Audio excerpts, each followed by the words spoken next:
Lo más perturbador de la historia de Adán y Eva no es que sea falsa, es que fue creada para que desconfíes de ti mismo.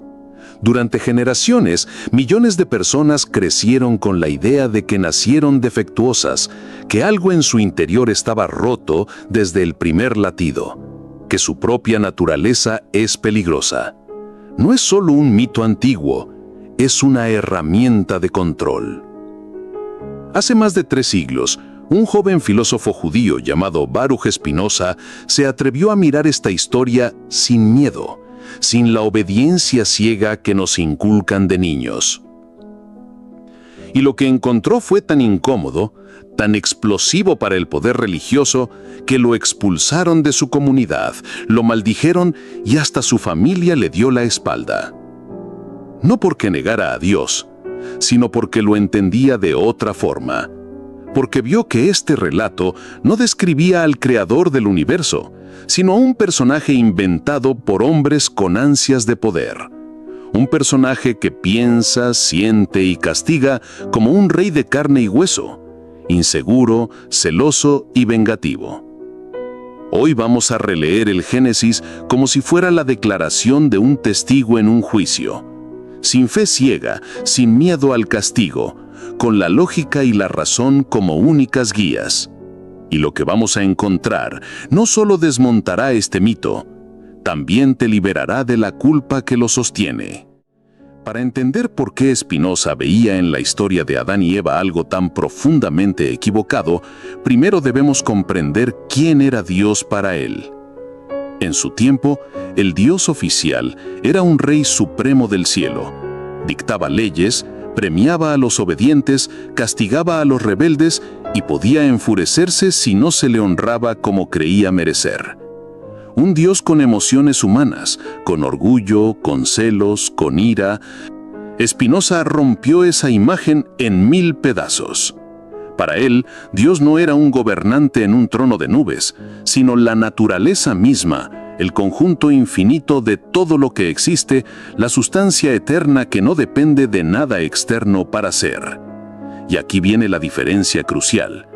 Un ser infinito y perfecto no puede sentir las emociones que surgen de la falta o de la carencia.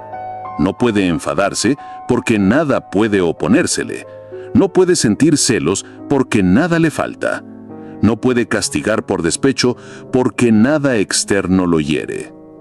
Si Dios es la totalidad, no hay otro contra quien reaccionar.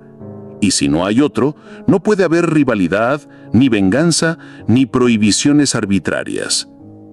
Con esta visión, Spinoza tomó el Génesis y lo leyó como un investigador que analiza la escena de un crimen.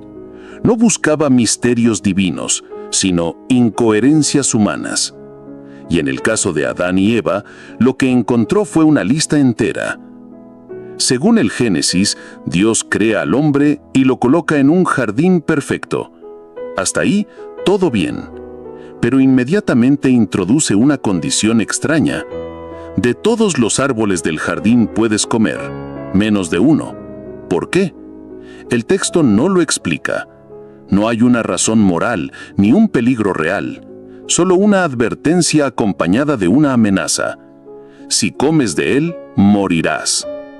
Spinoza veía en esto el primer indicio de que este no es el comportamiento de un ser perfecto, sino de un gobernante humano.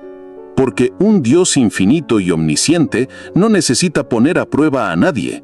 Ya conoce el resultado. Una prueba solo tiene sentido para quien no sabe lo que va a ocurrir. Y hay algo todavía más inquietante. El árbol prohibido es el del conocimiento del bien y del mal. Es decir, el árbol que despierta la conciencia moral. ¿Por qué un Dios bueno querría impedir que sus criaturas entiendan la diferencia entre el bien y el mal? Para Spinoza, esto es absurdo. El conocimiento siempre es mejor que la ignorancia. Si Dios es la naturaleza y la verdad, acercarse a la verdad nunca puede ser un pecado.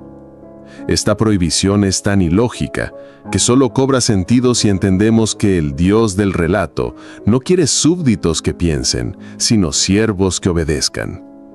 Es la misma estrategia que usan los reyes, los emperadores y todos los que temen perder el control. Mantener al pueblo en la oscuridad y llamar peligro a cualquier luz que ilumine. En el relato, Adán y Eva comen la fruta prohibida y de pronto todo cambia. Se dan cuenta de que están desnudos, sienten vergüenza, se esconden. Aquí es donde Spinoza detecta el momento más revelador del mito. El texto dice que Dios paseaba por el jardín al aire del día y pregunta, ¿dónde estás? Detente un segundo y piensa en esto. Si Dios es omnisciente, lo sabe todo, pasado, presente y futuro, ¿cómo puede necesitar preguntar? ¿Cómo puede ignorar lo que acaba de ocurrir? Spinoza lo veía claro. Este no es un Dios infinito. Es un personaje literario que actúa como un terrateniente volviendo a su finca y descubriendo que sus inquilinos rompieron una regla. No sabe, pregunta, se enfurece y reacciona como reaccionaría un humano, con rabia y castigo. Y los castigos no son pequeños. Maldice a la serpiente, condena a todas las mujeres del futuro a parir con dolor, condena a todos los hombres a ganarse el pan con trabajo penoso, hasta morir. Para Spinoza, esta es una proyección evidente de las pasiones humanas más bajas, ira, venganza, resentimiento. Atribuirlas a un ser perfecto no solo es contradictorio, es insultante. Es imaginar que la fuente de todo lo que existe se comporta como un dictador herido en su orgullo. En ese momento, el disfraz divino se rompe, y el Dios del Génesis se revela como lo que realmente es, una construcción cultural para infundir temor y obediencia. Cuando Spinoza desmonta las incoherencias del relato, queda una pregunta esencial. Si esta historia no describe a un Dios perfecto, ¿para qué se inventó? La respuesta para él era clara. No se creó para explicar el origen del mundo. Se creó para moldear la mente humana a través de la culpa. Piénsalo. Si logras convencer a alguien de que nació en deuda, de que su propia existencia es fruto de una falta, esa persona pasará la vida buscando redención. Y quien controla la redención, controla a la persona. El mito convierte la curiosidad, esa fuerza natural que nos impulsa a aprender, en un acto peligroso.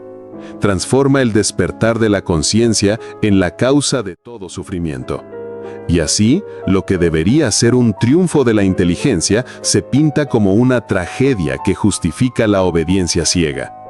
Spinoza veía esto como una manipulación directa del deseo humano más profundo, la libertad de pensar. Porque si puedes impedir que alguien confíe en su razón, lo mantienes preso sin necesidad de cadenas. Por eso, para Spinoza, desmentir esta historia no era un simple ejercicio intelectual. Era un acto de liberación. Era un acto de liberación. Un recordatorio de que el verdadero pecado no fue desobedecer, sino dejarse convencer de que buscar la verdad es algo malo. Para Spinoza, leer la historia de Adán y Eva con la luz de la razón cambia su significado por completo. Deja de ser el relato de una caída y se convierte en la crónica de un ascenso. En este nuevo marco, comer del fruto prohibido no es el inicio del sufrimiento humano, sino el instante en que dejamos de ser criaturas pasivas y empezamos a ser conscientes de nosotros mismos. El momento en que la obediencia ciega se dio paso a la libertad de pensar. El paraíso ya no es un lugar perfecto que perdimos, sino una jaula dorada que dejamos atrás, un estado de ignorancia confortable, pero sin autonomía, donde nada se cuestiona y todo se acepta porque así lo dice la autoridad. Ser expulsados del jardín no es un castigo, es el primer paso hacia la verdadera vida. Fuera del Edén hay trabajo, hay dolor, hay incertidumbre, pero también hay descubrimiento, creatividad, amor y progreso. Spinoza veía en esto una lección más profunda.